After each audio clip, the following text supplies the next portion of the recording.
নমস্কার, আমি Tanmoy Pan, assistant area manager, Shriram life ইন্স্যুরেন্সের পক্ষ থেকে।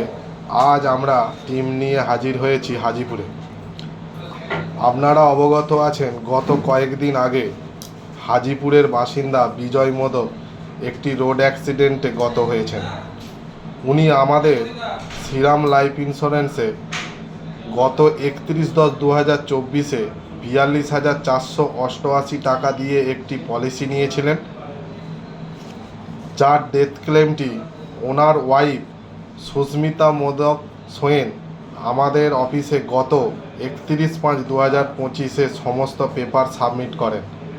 আজ 6ই জুন আমরা ওনার হাতে ওনার ক্লেমের 4,11,706 টাকা চেক তুলে দিলাম শ্রীরাম লাইফের পক্ষ থেকে। সকল মানুষের কাছে আমার বিনীত নিবেদন যে আপনারা আপনাদের নিজস্ব একটি করে ইন্স্যুরেন্স পলিসি করিয়া রাখিবেন ফ্যামিলির প্রোটেকশানের জন্য। আমাদের শ্রীরাম লাইফে ওনারা পেপার জমা করার 4 দিনের মধ্যে ওনার ওয়াইফ সুস্মিতা মোদক সোয়েনের ব্যাংক অ্যাকাউন্টে ক্লেমের অ্যামাউন্টটি আমরা দিতে পেরেছি। ধন্যবাদ জানাই শ্রীরাম লাইফ ইন্স্যুরেন্সকে, এবং আপনারা সকলে শ্রীরাম লাইফ ইন্স্যুরেন্সের সাথে যুক্ত থাকুন। নমস্কার।